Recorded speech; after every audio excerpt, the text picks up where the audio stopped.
السلام علیکم ملګرو، ستړي مه شئ، جوړ په خیر. په وطن کې یو د وطن نه مې مطلب افغانستان نه دی، په هالنډ کې یو، خو په هالنډ کې د وطن رستوران کې یو، او د وطن رستوران مبتکر دا سړی دی، دا ګورې زما څنګ کې ناست دی، دی به خپله ځان پوره در وپېژني. یوازې دومره یې پوهېږم چې دی فیضي صاحب دی، خو پوره نوم یې او کار یې کله شروع کړی دی او اوس یې طبیعت څنګه دی دا به دی خپله راته ووایي. فیضي صاحب ډېره مننه چې خبرو ته حاضر شوې له ما سره او په پردي وطن کې د خپل وطن جوړ کړی دی.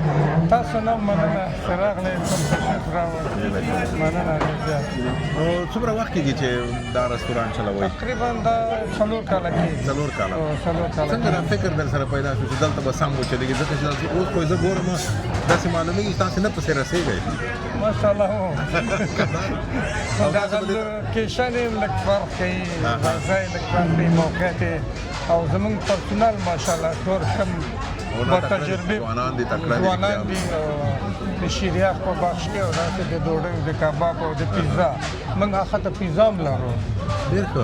اوس پوښتنه دا ده چې ته مخکې راځې مثلا ګورې هلته د افغانستان بیرغ دی او شیریاخ دی، آیس کریم چې تاسو شیریاخ پرې لیکلی، عین وخت کې ډوډۍ هم افغاني ډوډۍ ده. بلکل. نو خو زه چې ګورم دلته خارجیان ډېر دي له افغانانو نه، دا څنګه؟ اوس ماشاءالله د خارجیانو ډېره خوښوي د افغاني ډوډۍ، بالخصوص د افغاني قابلي، د کبابونه او پیزا او د پیزاګانې وي ایټالوي، او په دې پیزا کې یو دوه پیزا من نوې له ځانه اختراع کړي دي په نام د افغاني او وطن پیزا. نو دا بهرانیان ماشاءالله دا ډېر خوښوي، هغه دپاره ډېر ګڼه ګوڼه یي. خو صحیح ده چې خوندوره خو ده ډوډۍ، خو زه نه پوهېږم، ما چې له ځینو نه اورېدلي دي وایي افغاني ډوډۍ خوندوره ده خو ګټوره نه ده. تاسې څنګه غوړ ډېر ور اچوئ مثلا؟ ځکه د افغانانو ډوډۍ وایي داسې د صحت لپاره دومره ښه نه ده. کوم شی چې خوندور وي هغه صحت لپاره ښه دی، هغه بیا خوندور چې ګټور دی. تقریبا داسې یو لیول کې جوړوو چې نه ډېر غوړ ولري، چې هر چا دپاره وي، نه تنها خاص د افغانانو لپاره، ځکه نور خلک هم راځي. حتی موږ ډېر مشتریان هالنډیان لرو، هالنډیان یې ډېر خوښوي. څومره وخت یې ونیو چې تاسو ته بهرانیان هم رامات شي او ډوډۍ وخوري؟ تقریبا کال به نیولی، څوک یو ځله راغلل بیا یې دوره وکړله، هر څوک یو دفعه راغلی نو بیا هغه راځي. او بل دا په دې وطنو کې خو یو شی بل هم دی، که فکر دی کله چې یو چېرته ډوډۍ وخوړله خوښه دې شوه بیا بل چاته صفت کوي، بیا بل چاته وایي، بلکل هو، هغه بیا بل ته وایي، بل ته وایي. په دې ترتیب خلک راځي. زموږ دغه شي کې هم ډېر مخکې و ماشاءالله. زموږ ډېر مشتریان چې دلته که تاسو وګورئ له جرمني نه راځي، د بلجیم نه راځي، د فرانسې نه راځي، خاص همدلته راځي چې ډوډۍ خوري دلته ځي. معنا چې تاسو دوه ګټې کوئ، هم پیسې ګټئ او هم نوم ګټئ. وطن رستوران ته تللي ولاد داسې خوند یې وکړ، آیس کریم مې وخوړ، د افغانستان بیرغونه الحمدلله، او په عین حال کې پیسې هم جیب ته درځي. خو دا راته ووایه چې افغانستان ته مو ګټه شی ده، خپل وطن ته. خپل وطن ته خو ولې نه، خپل وطن ته هم کومک کوو. مثلا خو دا کوم خلک چې دلته موږ سره کار کوي دا اکثره کارګر زموږ افغانان دي. دوی ته کارونه پیدا شي، کارونه پیدا کېږي، خپل ځان ته کارونه پیدا کېږي، د بچیانو ته کارونه پیدا کېږي. فعلا لپاره خو دغه ګټه ده. او بچیان دې څنګه؟ اکثره بچیان دې تعلیم کوي که کار کوي؟ الحمدلله. دا یو زوی مې چې دا مشر دی مې تقریبا ډاکټر ده، د آخرین امتحان یې ده. نو هغه بل چې دا درېیم کال د غاښو ډاکټري وایي.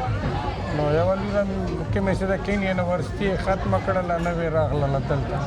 نو دا نور بچیان چې واړه دي نو همدا یو شی بل ما ته ووایه، هغه دا ده چې په دې لندن کې چې زه له ماشومانو سره د تنکیو ځوانانو سره غږېږم، ځینې په دې فکر کې دي چې یاره تحصیل هېڅ په درد نه خوري، تعلیم هېڅ معنا نه لري.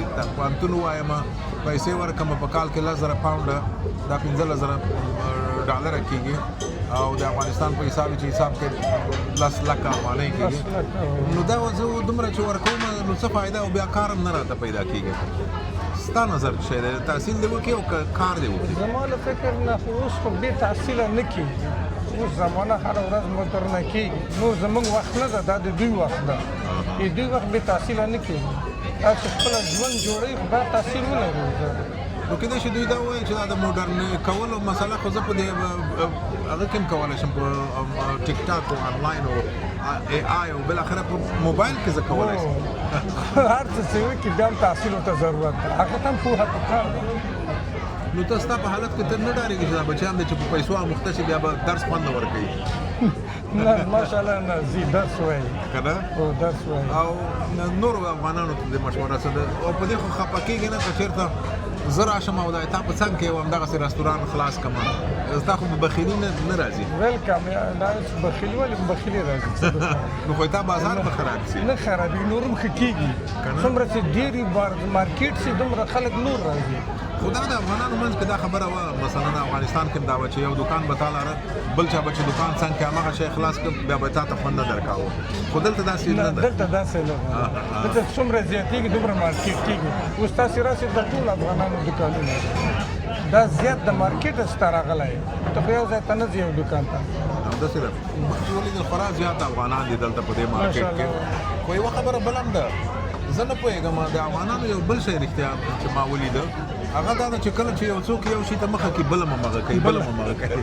دا ټول په همغه یو کار اخته شي دا ولې داسې ده زما خو تر اوسه الحمدلله دا کار مې کړی ده او نورو کار چا کړي تر اوسه مخکې تللي نه دي بیا یې راپرېښی ده او بله خبره دا ده چې افغانان چې یو کار خلاص کړي هغه موفق او کامیاب خلک چې هغه بیا بل ځای کې کار خلاص کړي بیا بل ځای کې خلاص کړي که نه نو تا خو به داسې نیت نه وي چې څو وطنونه خلاص کړي نو فعلا خو نه ځکه چې زه نشم کولی دا توان را سره نشته ملګرو زه چې وطنونه وایم یا وطن وایم مطلب مې دا دی چې دا رستوران نوم وطن دی ولې دې دا نوم پرې ایښی دی وطن د خامخا وطن د سړي زړه وي که نه په لندن کې هم د وطن په نوم رستوران شته هغه تاسو د ملګرو دی که نه که هغه بیل دی نه هغه بیل دی نو څنګه بیا د نوم په سر مو لانجه نه راځي هغه بل ملک کې ده دا بل ملک کې ده فرق نه کېدای شي هماغه د ملک والا راشي دعوا در باندې وکړي چې ولې دې زما نوم اخیستی دی نه نه خو بیخي هغې بیل ده دا حالان یو قانون لري چې د دوی په هغه کې نه فرق نه کوي اجازه درکوي